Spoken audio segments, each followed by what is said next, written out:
नमस्कार बच्चों। आप सभी का मैं 8वीं कक्षा में मनपूर्वक स्वागत करता हूं। आज हम आपके किताब में एक जो दूसरी कहानी है, जिन कहानी का नाम है वारिस कोड, उन कहानी के बारे में देखेंगे। एक बहुत अच्छी सी कहानी है। ये जो कहानी है वह कहानी विभा रानी जी ने लिखा है।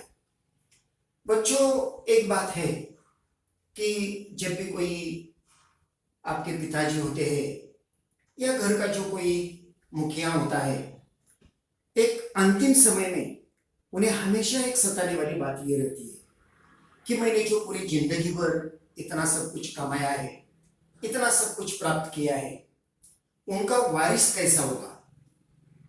ये सारा का सारा मेरे मरने के बाद उनके हाथ में सौंप जाएगा, उनके हाथ में चला जाएगा। क्या वो ये सारे की सारी बातें, ये सारी संपत्ति जो मैंने जिंदगी भर कमाई है, क्या वो उसे संभाल सकेगा। ये बात हमेशा उन्हें एक सताती रहती है और उन्हें ऐसा लगता है कि इतना सब कुछ काफी कष्ट उठाकर मैंने ये जो कुछ कमाया है, तो उनका दोगुना कैसे हो जाए। कभी ऐसा ना तो हो जाए कि सारी की सारी मेरी संपत्ति जो है वो कोई ऐसे ही उड़ा देगा। और इस बात की चिंता हमेशा हर एक आदमी को अंतिम समय में सताती रहती है। आप ये कहेंगे या सोच विचार करेंगे, ये क्यों सर ऐसे बता रहे हैं। बच्चों, आज जो हम कहानी देखने वाले हैं वह कहानी बिल्कुल इसी प्रकार की है, जो कि जिस कहानी का नाम ये है वारिस कोड। दरअसल बात यह है कि ये जो कोई एक बहुत पुरानी वह कहानी है। एक राजा था और उन राजा को 4 बेटियां थी। राजा जब कई सालों के बाद जब वह बूढ़ा हो गया तो एक बात उन्हें हमेशा सताती रहती थी। उनके मन में एक हमेशा ये सवाल रहता था, चलो मुझे तो कोई बेटा है ही नहीं है, जो मेरी 4 बेटियां हैं वही 4 बेटियां ये मेरे सारे के सारे राज्य का कारोबार संभालेगी। लेकिन एक बात तो जरूर थी, आम आदमी की तरह उन राजा को केवल अपने परिवार के बारे में सोच विचार करना था, ऐसी बात नहीं थी। उन्हें इस बात की भी चिंता थी कि इतना बड़ा राज और उनके प्रजा, उनका ये सब कारोबार ये कैसे किसी के हाथ में मैं सौंप दूं। एक उत्तराधिकारी होने का अधिकार तो बड़े बेटे को रहता है, क्या उन बड़ी बेटी के हाथ में मैं सौंप दूं। तो उन्हें ऐसा लगता था कि नहीं, बड़ी बेटी तो मुझे नहीं लगता कि ये सारा कारोबार संभालने के लायक है। उन्हें कभी कभी वो ये भी सोचता था, चलो मैं मेरी दूसरी बेटी है, क्या उन बेटी के हाथ में मैं ये कारोबार सौंप दूं। उन्हें ऐसा लगता था कि नहीं, मुझे तो नहीं लगता कि वो दूसरी बेटी जो है वो पूरा का पूरा कारोबार संभाल लेगी। कभी कभी वो सोच विचार करता था, चलो मैं तीसरी बेटी के हाथ में सारा का सारा कारोबार सौंप दूं। लेकिन फिर भी उनके मन में ये चिंता रहती थी, अरे वो तो संभाल लेगी या ना लेगी। कभी कभी वो ये भी सोच विचार करता था, चलो जो छोटी है चौथी बेटी, क्या उनके हाथ में ये सारा कारोबार सौंप दूं। लेकिन उन्हें ऐसा लगता था, वो तो अभी तो बच्ची है, वो क्या इतना राज्य का कारोबार संभाल लेगी। अब उनके मन में ये सवाल था कि मेरे राज्य का वारिस मेरे बाद में कौन होगा। हमेशा इस बात से वो चिंतित रहता था। उन्हें ऐसा लगता था कि किसके हाथ में मैं ये सौंप दूं, किसके हाथ में मैं ये सौंप दूं, किसके हाथ में मैं ये सौंप दूं। तब कई दिनों के बाद ये सोच विचार करते करते उनके मन में एक विचार आया, हम ऐसा क्यों न करें, उन 4 ही लड़कियों में मेरा जो राज्य कारोबार है मेरे बाद, वो संभालने के लिए ये राजपाट किसके हाथ में सौंप दूंगा। उनका सवाल ढूंढने के लिए मुझे कोई ना कोई करना पड़ेगा। उन्होंने सोचा, चलो हम ऐसे करेंगे कि उन 4 ही लड़कियों में कौन लायक है, उनके बारे में मैं उनकी परीक्षा ले लूंगा। राजा ने तो ये सोच लिया।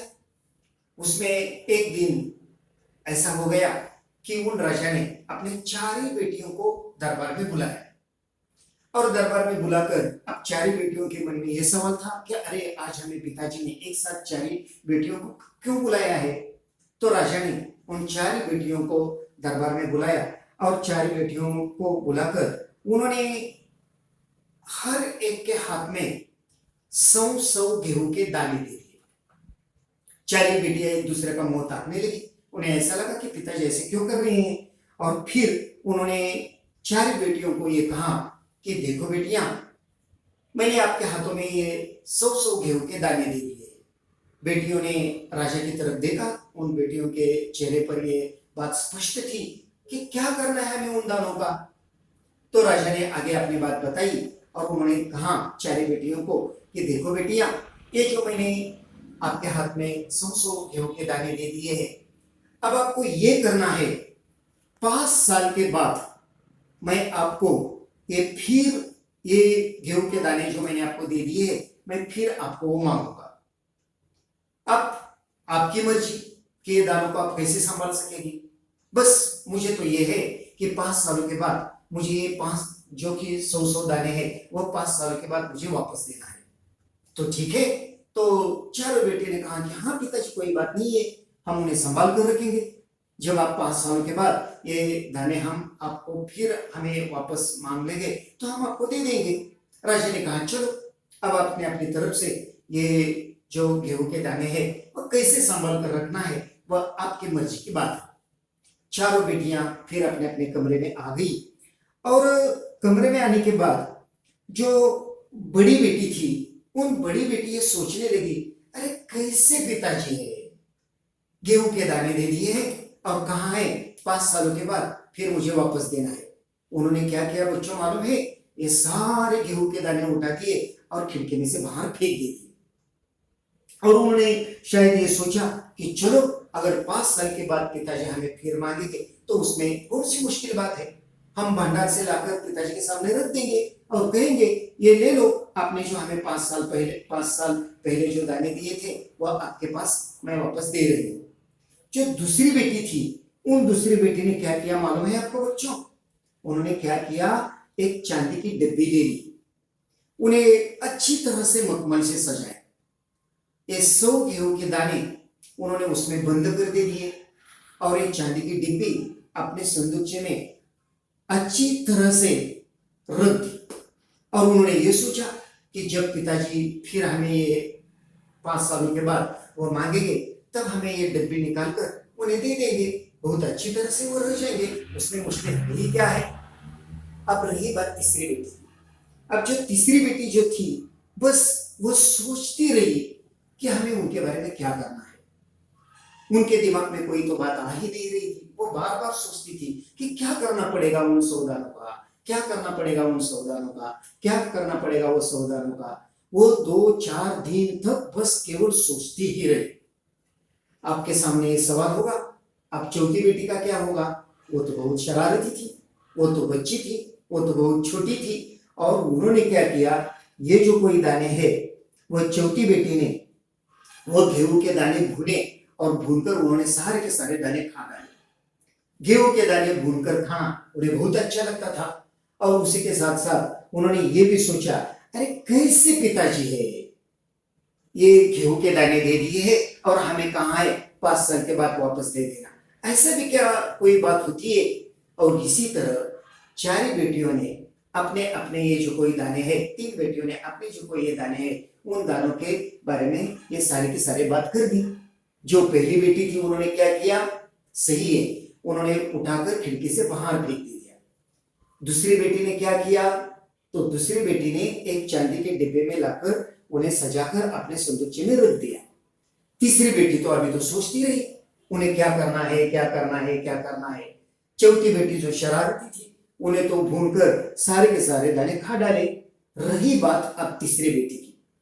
3-4 दिन तक चले गए और 3-4 दिनों के बाद वह तीसरी जो बेटी है, वह हमेशा अपने मन में यह सोचती रहती थी, पिताजी ने हमें बुलाकर यह हमारे हाथ में 100 दाने दे दिए, इसके पीछे पिताजी का कोई ना कोई जरूर उद्देश्य होगा। उन्हें ऐसे खाली ही नहीं दे दिए, उन्हें कुछ ना कुछ करना है, कुछ ना कुछ देखना है, ये तो जरूर। वो तो काफी होशियार भी थी और इसलिए उन्होंने ये सोचा कि ये जो कोई दाने हैं, वह दाने लेकर वह अपना जो कोई राज था उनके बाहर चली गई। उन्होंने वहां उनके पिताजी का बहुत बड़ा खेत पड़ा हुआ था। उन्होंने ये सोचा, चलो हम उन दानों को क्या करेंगे, उन खेती में बो देंगे। और उन्होंने ये सारे के सारे दाने एक खेती में बो दे दिए, उसमें उसने पानी डाला और वो राह देखती रही। कोई ऐसे 2 4 5 6 दिन चले गए और उन्होंने ये देखकर वो काफी खुश हो गई कि उन दानों को धीरे धीरे बहुत अच्छे अच्छे हरे भरे अंकुर आ गए। वो तो इतनी खुश हो गई, इतनी खुश हो गई। अब उनका काम रोज का यही रह गया कि वो खेत में चली जाती थी, उन सारे गेहूं के दाने उन्होंने बो दिए थे, उनकी तो वो देखभाल करती रहती थी। धीरे धीरे गेहूं की फसल तो बड़ी होती चली गई और एक दिन ऐसा आ गया कि ये जो कई फसलों से काफी ढेर सारा गेहूं उनके हाथ में आ गया। अब उन्होंने क्या किया मालूम है बच्चों? बाद में उन्होंने ये जो काम है वो 5 साल तक वह ऐसी ही करती रही। जैसे कि गेहूं निकलता रहता था, दूसरे खेती में वो बो देती थी, उनमें से जितना निकलता था सारा का सारा वह और खेती में बो देती थी, उनमें से कुछ निकलता था वह और भी खेती में बो दे देती थी। और इसी तरह 5 साल तक वह करती रही। ये तो आपको बताने की कोई आवश्यकता ही नहीं है कि 5 साल के बाद उनके पास ढेर सारा गेहूं जो है वो उनके हाथ में आ गया। और उनका ये इतना सारा गेहूं हर साल वो यही काम करती रहती थी, जितना निकलता था वो देती थी, जितना निकलता था वो देती थी। और एक 5 सालों के बाद उन्होंने बहुत बड़ी गेहूं की खेती अब उन्होंने कर दी। तो उन्होंने अपने पहली बहन की तरह वो ना फेंक दिए, ना दूसरी बहन की तरह उन्होंने चांदी के डिब्बे में रख दिए, और ना ही चौथी बेटी की तरह, बहन की तरह उन्होंने भूनकर खा डाले। तो इसी तरह उन्होंने ये सारा का सारा गेहूं की खेती अब उनके सामने खड़ी थी, जो काफी लहराते हुए गेहूं के फसल वो देखकर इतनी खुश हो जाती थी, इतनी खुश हो जाती थी। इसी में से 5 साल गुजर गए। अब ये जो पहली बेटी थी वो तो भूली गई थी, जो दूसरी बेटी थी उसे भी इस बात का याद नहीं था। अब चौथी बेटी तो एक ऐसी शरारती है। 5 सालों के बाद आपके मन में यह सवाल होगा, क्या हुआ होगा 5 सालों के बाद? क्या राजा के ध्यान में वो बात थी कि मैंने 5 साल पहले उन 4 बेटियों के हाथ में 100 गेहूं के दाने दे दिए, या राजा भी भूल गया था? नहीं बच्चों, राजा नहीं भूल गया था। जब 5 साल गुजर गए ना, तब एक दिन राजा ने फिर अपनी 4 बेटियों को दरबार में बुलाया। अब जब बुलाया तो पहले 3 बेटियों को तो इस बात की याद भी नहीं थी कि क्यों बुलाया है, क्यों बुलाया है, क्यों बुलाया है। लेकिन तीसरी बेटी को मालूम था हमारे पिताजी ने हमें क्यों बुलाया है। और जब 5 सालों के बाद राजा ने जब बुलाया तो उन्होंने अपने अपनी पहली बेटी को उन्होंने ये सवाल पूछा कि याद होगा आपको 5 साल पहले मैंने आप चारों के हाथ में 100 गेहूं के दाने दिए थे। तो पहली बेटी के समझ में आया, अरे पिताजी ने 5 साल पहले हमें 100 गेहूं के दाने दिए थे। दूसरी बेटी के समझ में भी वो बात आ गई। तीसरी बेटी को तो वो तो लगातार गेहूं के फसल देती रही। चौथी बेटी के समझ में भी वो बात आ गई। तो पहली बेटी ने उसे राजा को पूछा, हाँ पिताजी दिए थे आपने, क्या करना है? राजा ने कहा, मैं आपको ये सवाल पूछने वाला हूँ कि उन गेहूं, या मैं ये देखने वाला हूँ कि उन गेहूं के दानों का आपने किया है क्या? जो पहली बेटी थी बड़ी राजकुमारी, तो राजा ने जब ये पूछा कहाँ है वे दाने, तो छठ से वो पहली बेटी थी वह भंडार में जाकर वह गेहूं के दाने लेकर आ गई और राजा के हाथ में, अपने पिताजी के हाथ में दे दिए। और राजा को कहा, ले लीजिए, ये तो है दाने अपने जो मुझे दिए थे। राजा ने उन्हें बड़े गौर से देखा और राजा ने के मन में एक शक पैदा हो गया। राजा ने अपनी पहली बेटी को पूछा, देखो बेटी, सही सही बता देना, क्या 5 साल पहले जो मैंने आपको गेहूं के दाने दिए थे क्या वो वही है? तो राजकुमारी ने कहा, हाँ पिताजी वही तो है। तो राजा ने फिर उसे ऐसे डांट कर पूछा, सही बता देना, क्या 5 साल पहले मैंने आपको गेहूं के दाने दिए थे क्या वो वही है? तो वो घबरा गई और उन्होंने कहा नहीं। राजा ने जब उसे पूछा क्या हो गया उनका, तो उन्होंने सही सही बात बता दी, पिताजी मैंने तो फेंक दे दिया। और आप भी कैसे हैं पिताजी, 5 साल तक कोई उन्हें संभाल कर ले सकता है? तो उन्होंने वो कहां से लाए? तो उन्होंने कहा मैंने भंडार से लाए। राजा ने कहा ठीक है, कोई बात नहीं। राजा ने फिर दूसरी बेटी की तरफ देखा और उससे पूछा, देखो बेटी, क्या आपने उन दानों का क्या किया? तो दूसरी बेटी ने उन्होंने वो चली गई अपने कमरे में, संदूकची में जो रखी हुई उन्होंने चांदी की डिब्बी लाई और राजा के हाथ में वो दे दी।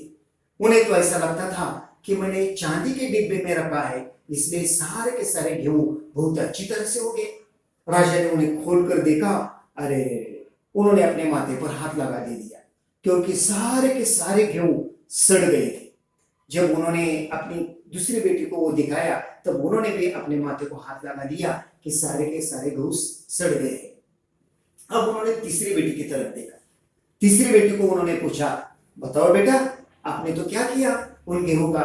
तो उन्होंने कहा, पिताजी, मैंने ये गेहूं का क्या किया है, यह देखने के लिए तुम्हें मेरे साथ कहीं आना होगा। राजा ने कहा, ठीक है बेटी, मैं आऊंगा आपके साथ, जो आपने जो कुछ किया है वो देखने के लिए।